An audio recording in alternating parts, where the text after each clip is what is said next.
So we need to talk. It's me, Marlene here. Hello, guys and girls. Me, Marlene here. Welcome back to another video again. We need to talk right now because I was just gonna upload a video today, but obviously, but that's not what we're gonna talk about. Today we're gonna talk about YouTube. Now, obviously, Google's my boss. Obviously, for obvious reason, Google's actually my boss, and kind of Google's my boss right now, for my websites and everything, because I get exclusive content on my website. So also check out my website link below. I uploaded a new video, link below. Obviously, but link below. Got exclusive content, got exclusive websites. Yeah, I got exclusive content on the website. So yeah, got the exclusive content. I just uploaded a new video. Sorry I didn't upload a video early this morning because but I was very tired. Not very tired, but I was very sick a little bit. So as you can hear me recover from it. I feel a little better now, but mentally I was like really tired because I was not sleeping last night. But not to say that, but it's okay now. But back to what I was saying. Today I'm talking about the modern internet because back in the day, the internet was better. I argue that the internet was way better back in the day. It was way better. You didn't have to worry about these corporations. Um, you didn't have to worry about censorship. You didn't have to worry about cancel culture or anything. It's just weird how the internet became so either corporatized and censorship. Because back then, when the internet first began, like nobody really knew where it would become. Like back then, sorry I'm sounding low, but back then the internet it was a different mindset. It was different. It was like your own landlord. And now the internet's like, I'm sorry I can't talk about it. The internet now, it's like it's all corporatized. It's all corporations. It's mostly corporatized, and it's kind of sad like that because back then the internet was incredible. It was a new experience. It was something new. New websites popping up, and now like when you think of websites, you think of I love Google. Obviously, like I said, I love Google, but when you think of websites, you think of I got search engines on Google. Okay, fine, but back then the internet was totally different. Back then the internet was meant to communicate. It was meant to connect computers together. And when I look at the internet now, it hurts me as a software engineer who pioneers like the websites and created the internet. I was the one who created the internet, created my websites and the internet. It's sad how the internet became corporatized and it's about greed and all that stuff. And that's just reality of the world. It's like the world now is like, I think argue is worse now. Even YouTube too. Back then, YouTube was pretty on point. Like I love YouTube. Obviously, I love YouTube. I make music, so I'm able to I get some perks since an artist. I'm an artist, so I make money from YouTube, which is cool. From the music I make, which is awesome, and I can copyright it, which is great. But back then, YouTube was free and open source. It was not free and open source. It wasn't open source, but back then, YouTube was freedom. It was a lot of freedom. You can broadcast yourself.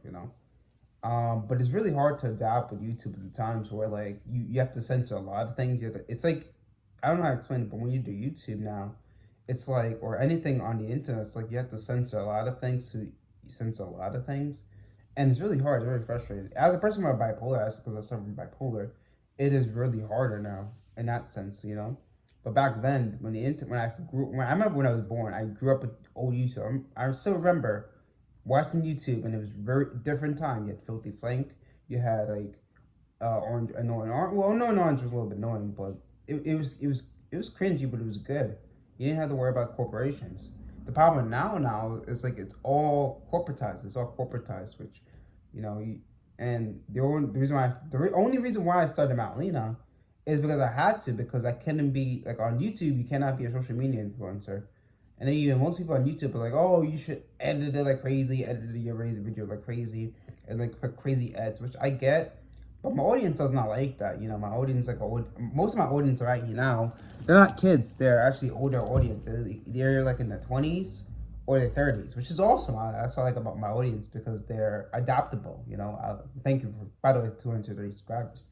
But sometimes most of them comes from my shorts, which is great. But the problem too now with YouTube is I have some people like the only way they find me, which is great. I'm glad I'm growing over time. But the reason why they find me is because of my YouTube Shorts, which basically is just a competitor. And most of those people that are subscribed for my Shorts, it's not really real followers. It's mostly bots, or I don't know how to explain it, but it's not bots. But it's like no value. It's mostly like either troll comment. It's just not the same. It's the old internet. Back then, when the internet was first began, it was great. It was really great. It was efficient. It was like not a problem. You know, and back then, when the internet first began, it was about all connecting computers together. Now it's like you have an AI that works if it wants to, and if it doesn't work, then you get blacklisted or banned from society or like the internet, basically. And it's just sad because back then people created their own email servers. Back then they created all these beautiful things, and it's kind of sad. I think honestly the internet is dying, which is really depressing because I grew up with the internet. I grew up before social media. I grew up before Facebook. I know it's like, well, Facebook. Well, Facebook was around with me, but it was popular, yes, but it wasn't as bad as now, where like you had to worry about. Well, they probably collect data back then, but it wasn't as bad now. We had to worry about collection of data. Um, Even with Google back then, this is before the Snowden links and all that stuff. Back then, Google, I'm not like Google. Like I said, I don't want to criticize on Google too much because Google is obviously my boss. I have opportunities that most people don't have, like network with Google. So I think they're doing a good job. They're not like a bad. They're not bad. It's like, I know people say it's bad. Yes, obviously they control most of the internet, but granted they host my website is awesome. So I'm not against Google. It's just that like I said, their business, they make profits, but they're not. I'm not against Google. They provide value. I think Google's provide value. But I'm talking about the sense of like the internet, how the content is now like corporatized, and I mean it's just not the same. It's really not the same. I remember back when YouTube, even when Google bought YouTube, it wasn't as bad too. Like even when despite Google buying YouTube, it wasn't bad. Like people are like, oh, when did I use that's what happened? No, that's not what happened. Even 2016, like it was actually pretty good. Well, not 2016, but let's say 2015, it was actually pretty good. YouTube was actually different, and that's the reason why I switched to YouTube, is to escape the corporate stuff on TV, you know. And now YouTube is basically TV. It's like the internet basically is like TV. It's like, oh, you have channels. Like I don't know why we have this situation with that. You know, we have like corporate channels and all that stuff, which I get. And even on YouTube, like I look at the older videos of like some content creators on YouTube. Like back then, they used to not edit it like crazy. Yeah, there may be some ads, but it wasn't like crazy. I remember the person to come to mind. Um, a person to come to mind is like back then is like the lady. I forgot her lady name, but I'll say for the video named Jessica. Back then, Jessica would ed like she ed yes, but it wasn't like crazy ads. It was like natural. You feel natural. You feel a connection to the YouTuber. Back then, now it's like, oh, how to make money there, and you have these fake gurus now. And the problem is with YouTube now, they took away the dislike button. So are you surprised now that now you have a lot of scams trying to scam people? Yeah. And then they remove like the links. I get it. They removed the links on YouTube Shorts, all right, which I get. It makes sense. But let's say you're a valid business owner, like a very small business like me, like Malina, where you know you don't have advertiser. You could advertise, but you don't have money for advertisement. You want to use use your Shorts to grow your business.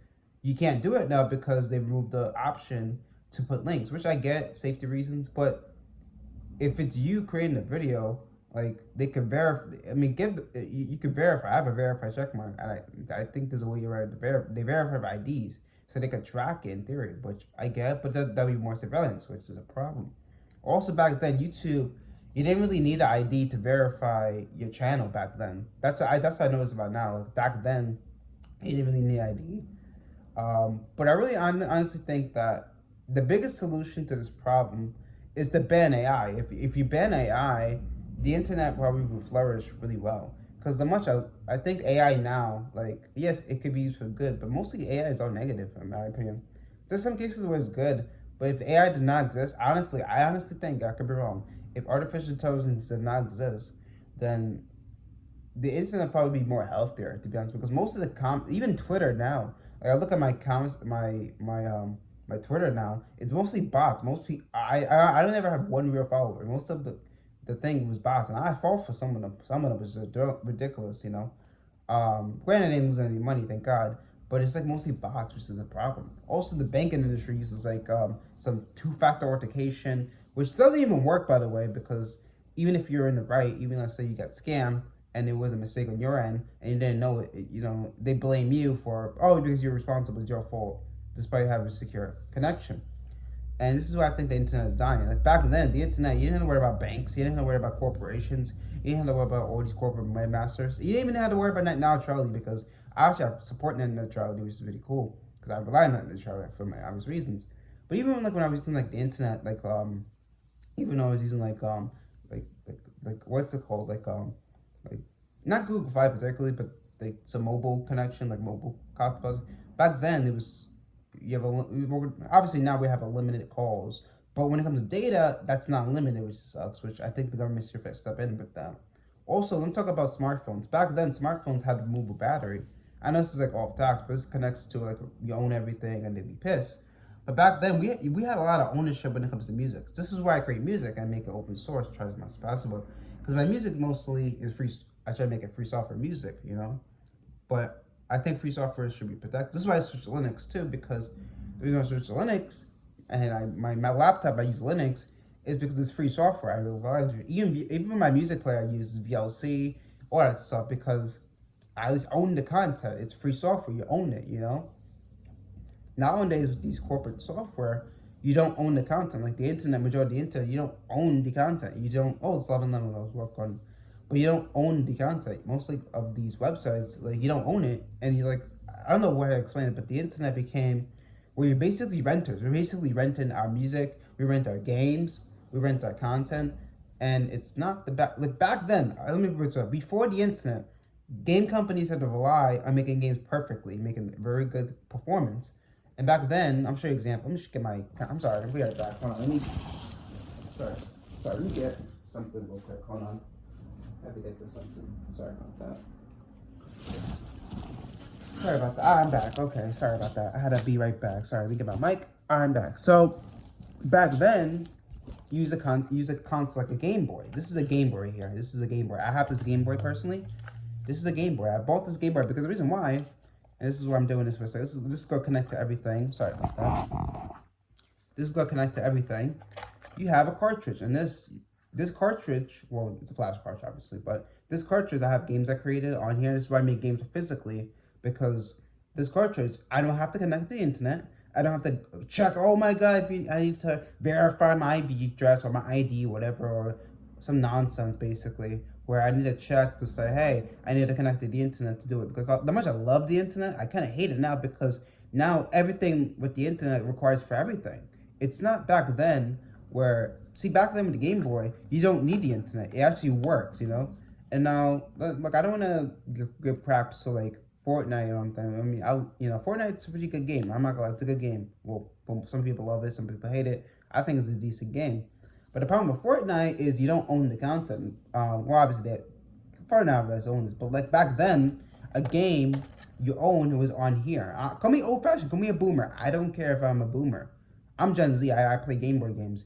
But back then, a game was on a cartridge. It was on a cartridge, so you owned it. Like if let's say, God forbid, Matsalina shuts down, or like Nintendo or Sony shuts down, you have the content on here, which is pretty cool.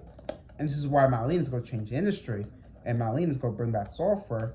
But it's not a sponsored video, obviously, for obvious reasons, because nobody view my content. But the problem with the internet now is that you own less and less of everything. And also the internet led to like where like printers now, like they have to check to update the firmware, which it's so ridiculous. It's like I'll leave the links to Louis Rossman's channel, but also now you have cars too. I don't. It's gonna sound like a sketch show, but it's true that cars now, like it's weird how we think that. But the newer car, I'm talking about newer cars, will block certain features, like block certain like content features, like heated seats, which is ridiculous because back then heated seats was just a feature, it was a default feature. But they would put heated seats in the car, but they would disable it by default. You had to pay a subscription to re-enable it, which is I hate subscriptions now. I really do. I really hate subscriptions now. Back then there was no subscriptions. You owned the content of it. Which I get subscriptions. There's some subscriptions that make sense. Like Spotify, that makes sense. Like I actually love Spotify subscription. I'll pay for subscription for that, you know. And even Apple subscriptions. But with me, granted, I get like benefits because since I'm an artist, I get benefits like 2 months free of Apple Music. So I get away with, some I'm saying it, but get away for Apple Music. But I'll pay for Apple Music, it's worth it. But for instance, a car, I'm not paying for subscription for a car. It's a car. I should be able to fix it. A laptop, Windows 11, was supposedly Windows 12. Now it's gonna have subscriptions, which I'm not paying. No. I'm gonna stick with Linux forever because the fact that you put a subscription on an operating system is ridiculous. I don't like that. I don't like the concept of everything becoming subscriptions, which is connected to talking about the internet. Back then, subscriptions actually make sense. Music, okay, yeah, renting music, it makes sense because it's if you share it, it's piracy. At least Spotify they provide value. It makes sense. But for instance, cars, why is cars putting subscriptions?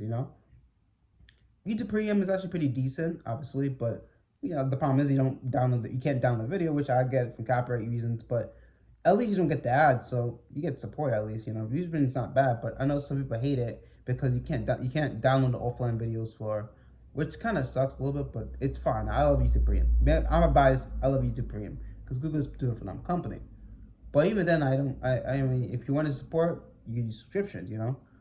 But and you also get like 4K, which is I think it's provide value. If you want 4K, which I don't need 4K for my video, but if you want 4K, you want to see my video in 4K, you need to use the subscription. You need to use the premium, which is pretty cool.